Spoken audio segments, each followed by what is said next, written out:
Hi, I'm Rob Wessels with the Bar Pilots. Tonight you're watching Portland Metro Records presents Off the Record, and I am very fortunate to have here tonight the boys from Brewer's Grade, Zach Grooms and Hare, and we're going to talk about their new record, their upcoming show, and all things music. So let's have some fun, make a few bad decisions, and let's light this bottle rocket. How you guys doing tonight? Oh, doing fantastic. Thanks for having us here. Awesome. Yeah, thank you for having us today. Great to see y'all. So let's just get down to the nitty gritty. And I think we should just jump right in with the origins of the band. Zach Brewer's Grade has been in different incarnations for many years, but I think the humble beginnings and the sweetest part of the story is how you and your mom came together as a songwriting team to become a band. It's almost Partridge Family like without the cool bus. Tell us about We it. got a bus. Yeah, You got a bus? All right. Well, here yeah, you it's a little smaller than some people's, but so about 14 years ago, or 17 years ago now, I was about 14 years old, and my mom and I actually wrote our very first song together. And she's a very talented poet and singer and songwriter and a musician in her own right. And so being that young and, realizing that we could make music, that we could write something like that, and it was, wasn't bad, it kind of went from there, and we kept writing, and then before you knew it, we were out gigging. I was 14, 15 years old, and couldn't even, stay in the bar during the in between the sets. I had to go outside and hang out in the back alley. But it just progressed from there. And it was at first my mom was playing bass guitar and singing background vocals, and then it progressed from there. And we got Al in the band playing lead guitar and singing background vocals as well. And like you said, it's taken many forms throughout the years. That's and great. and here we are, several years later. That's an awesome story. What's it like touring? In the very beginning, what was it like touring with your mom? Did she make you do your homework first? I was homeschooled for the very first part of it, and then I went to public school. But it was really cool. She definitely kept me grounded and not in the punishment sense. It's the only band I've ever been in when the lead singer can actually get grounded. Yeah. Partying too hard. Yeah, drinking too much soda out on the road. Yeah, those Coca-Colas, those Dr. Peppers, the Baja Blasts, they will catch up with you. Yep. And what's funny is back then when the very first form of the band, which was called Zach and Wanted, was with Cody Christopherson, our original drummer. Oh, wow. He actually started out, and he's still with us 17 years later. That's great. That's great. So, Al, tell us, how did you come into Brewer's Grade? How did this all come together for you? I've been in the group for about 10 years now, maybe 12. Who knows? I'd say more like 12. Yeah, Yeah. something like that. We don't keep track. And I actually called and said, hey, I want to play guitar for you, Zach, and it worked out, so. Yeah, back then it was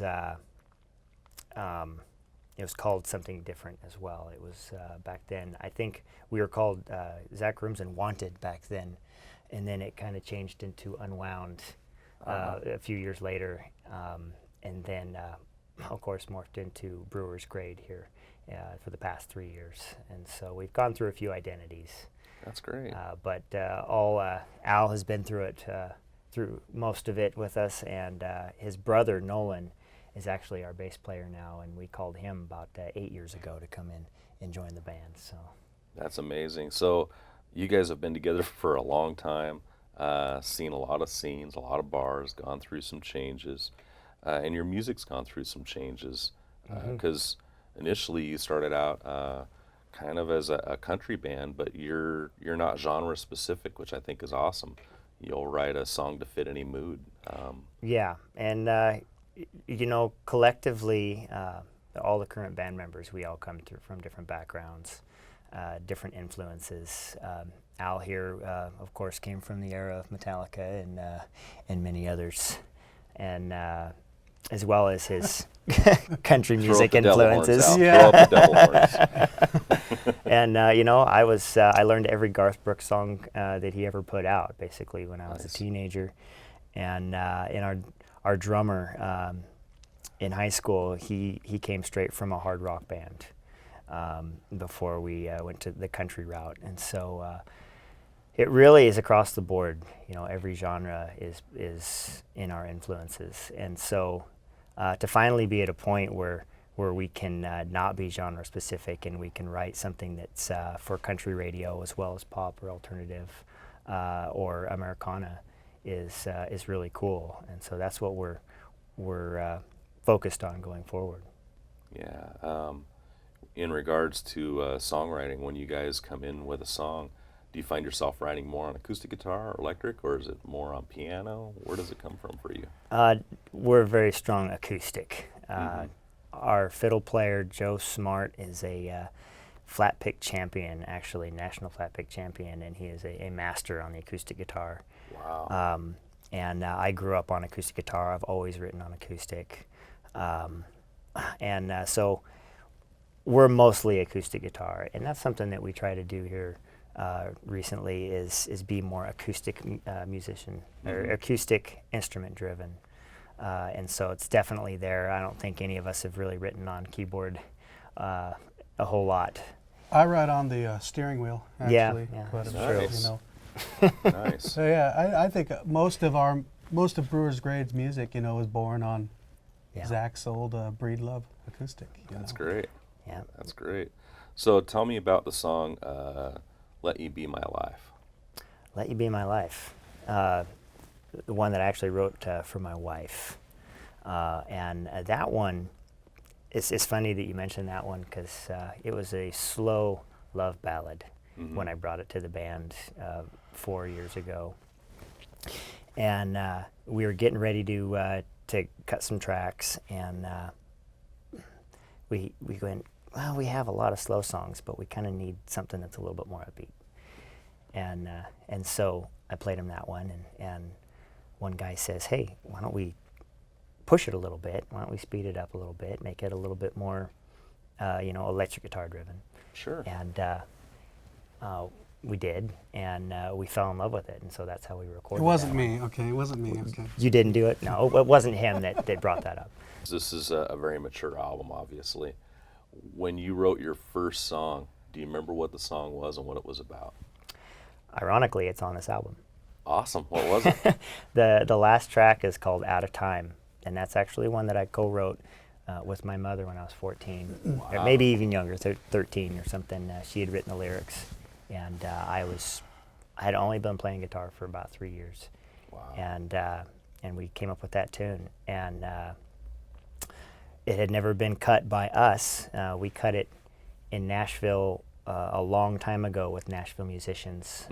I did, but as a group, Al and I had never recorded that song, and so we decided to put it on this record. And here it is, closing this record. Wow. So, Al, was this a nugget that you discovered and you wanted to revisit, or how did it come to be on this record? We close every show with this song. That's kind of been our signature song. And we just wanted to do our own version of it. And we think we're sick of the song, but a lot of people come and say it's the favorite song of the night. And That's great. we wanted to have our own brand of it. And so it was it was an easy decision. It's like, how come we've never recorded this one? So Yeah. Yep. Wow. What was the first lead that you remember learning how to play? it was probably some Metallica song. Nice. He learned all of the Garth Brooks catalog, and I learned all of the Metallica catalog. Garth-talica. There is a common thread How there. come we didn't come up with that name back There then? is a common thread there. There's a tribute band in it. Yeah, I think it has to do with the live stage performance of each band. Yeah. That's great. That's great. Probably a Metallica song. I mean, I'm getting old. I don't remember. So speaking of getting old, you guys have spent a lot of time on the road. How many shows did you cap off last year? Last year wasn't as strong as the year before. I'm sorry to say, although we played a lot of great shows last year. We probably hit 80 shows as Brewers Grade Wow. last year. That's busy. Al, he actually plays a little bit on his own too, and he. You were just telling me this number the other day. How many shows did you play last year? 226. 226. I just looked at it. He's a bit of a moonlighter. He is. He is one of the most sought after guitar players in the Gorge. Absolutely The in the gorge Gorge. is an 8-mile radius. So, being that you guys have spent all this time on the road together, any tips for traveling musicians out there that are on the road, or folks that are, or kids that are dreaming of going out on the road? What's your must-have on the road with you when you're going out there? What's the hotel you like to check into? Your favorite drink? We can tell you the hotels to not check into. We're not going to do that. We're not going to do that. You know, with 5 or 6 guys going out on the road, there are a lot of logistics, and we take care of a lot of those logistics ourselves, and they can be a bit confusing. Normally, how our day goes is, especially when we're not all together at the beginning of the day, is there's a text chain that starts at about 7 o'clock in the morning, and it continues all the way up until showtime. And it's just, everybody being on the same page. And that's really what's carried us through, getting to shows on time, and, making sure that everything's remembered is this communication. And the second thing I would say is always check the oil and tires in your vehicle. So. I'd say my advice would be, if you want to have success and have a good trip, take your friends on the road. That's what we get to do every time. Mm-hmm. We all sync up and gel together, and That's great. to coordinate 5 or 6 guys getting to the same place at the same time. We're able to do it because we take care of each other. We understand each other's situation. We meet each other where we're at, so it works. Yeah, Sure. we're not always in the same vehicle for an entire trip too, because we're all on different sides of the state, and it's been that way for a few years now. A couple of guys live in the Dalles, Oregon. I live in Hermiston, Oregon. One guy lives in Vancouver. One guy lives in Pasco, Washington, and another guy lives in Portland. Wow. And so usually we snowball one direction or another depending on where the tour's going. And so everybody's been really cool about the logistics part, and really responsible. And we all look forward to being together too. And that's, like he said, that's a huge part of it, is hanging out with your friends.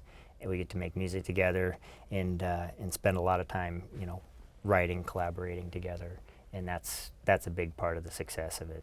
Well, and being in a band's all about forging those relationships and those friendships and that bond. And it's great to see you guys still have that bond and that passion for playing together live and obviously touring together and traveling the road together. When you get to the end of the show and you finally get to have your celebratory drink, what is your go-to drink? Who's buying the shots? Well, usually the club. That's good. But we enjoy a variety of things. But we have a good relationship with Pendleton Whiskey. They're based out of Hood River, which is kind of our local scene. Sure. And so we usually will support them. We enjoy that. But that's funny. We do our partying afterwards, but it's kind of become an understanding that that's when we do it, is afterwards, and that really helps things. There was a time where we partied before and during and after, and not quite as good of quality music, wouldn't you say, Al? I wouldn't say at all. Well, and, as we get older, it's harder to keep all those lines in your head and those chords in your hands. That's when right. You've had a few drinks. So That's right. Yeah, it's I totally feel you on that one. quality first, man, and professionalism as well. Yeah. So in regards to shows that you've played, Have you had some artists that you've had the chance to open for, some heroes that you've had the chance to meet? Absolutely, and those are some of the best shows, and you know, they, in our memories, we absolutely love doing that. One that stands out, which is one of our bigger shows, is we got to open for Martina McBride Oh, wow. at the Toyota Center in Tri-Cities, Washington, and that was a huge show. I mean, what an honor to be able to open up for. I mean, she's a Sure. country music superstar. She's a legend. Yep. She's the voice. Yep. And then besides that, there's been Randy Houser, a country artist. Randy Travis, before his Wow.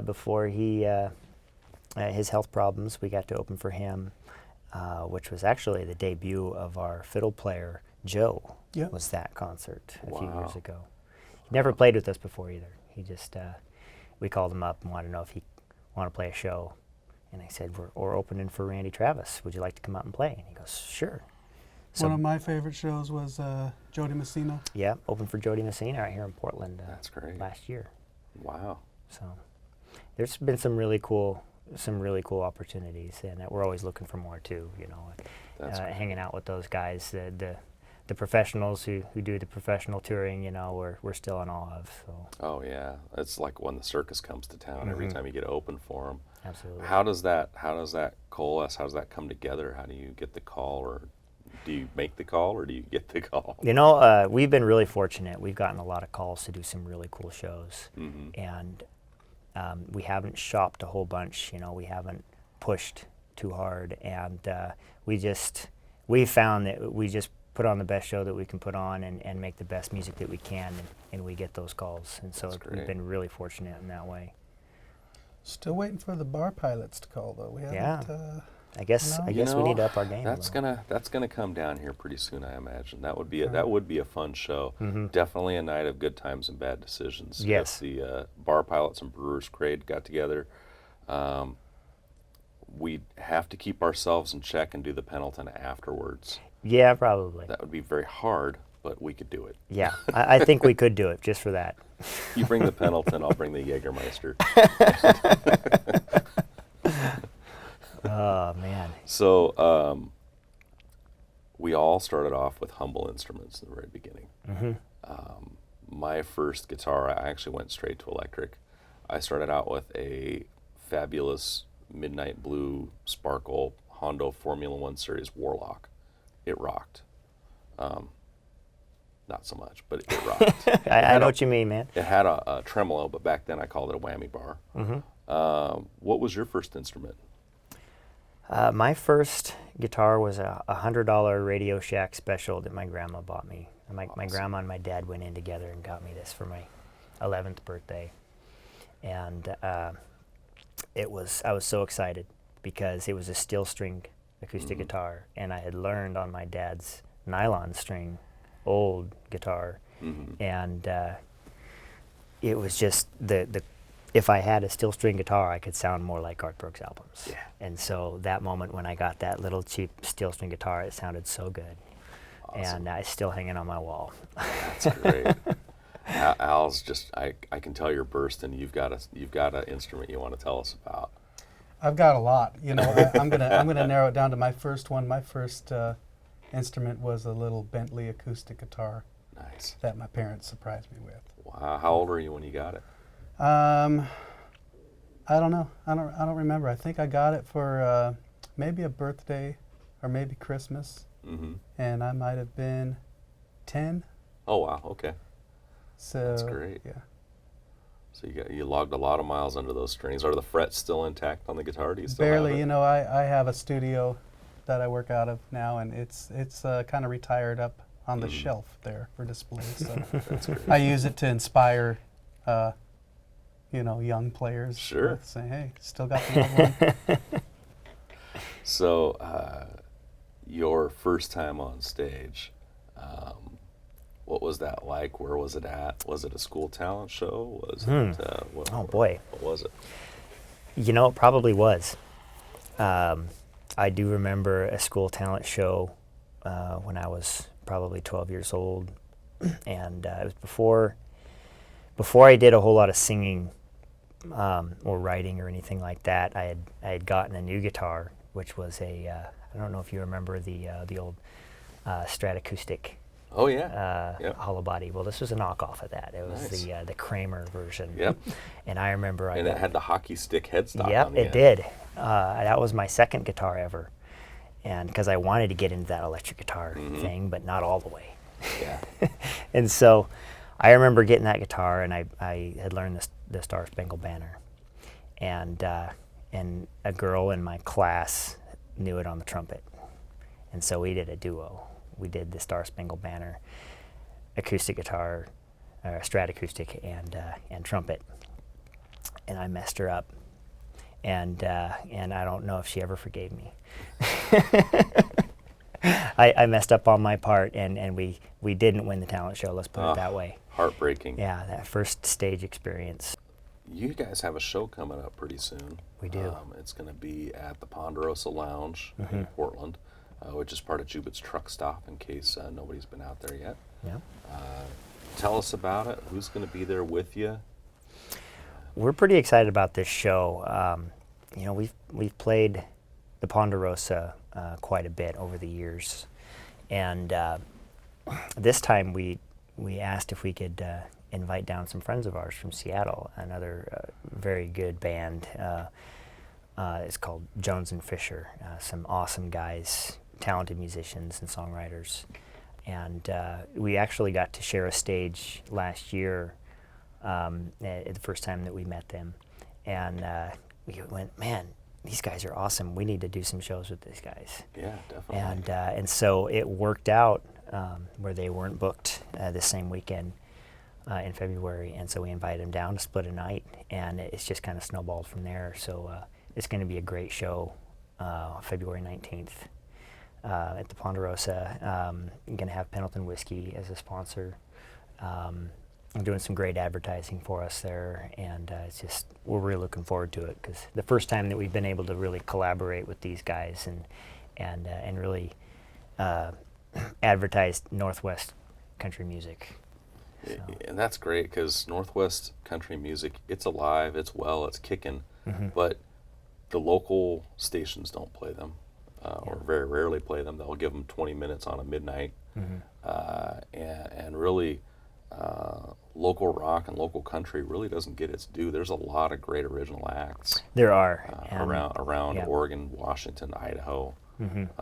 Some great acts that just don't get the recognition. So it's great that for our first show, I get to interview you guys, and it's original music, country fried rock and genre bending. Yeah. And it's exciting. Yeah, it's really exciting because, like you say, there's some really good talent out there. There's some really good bands just grinding away, trying to get their name heard. And we want to give people an opportunity to come out to a comfortable environment and listen to some good original music. And,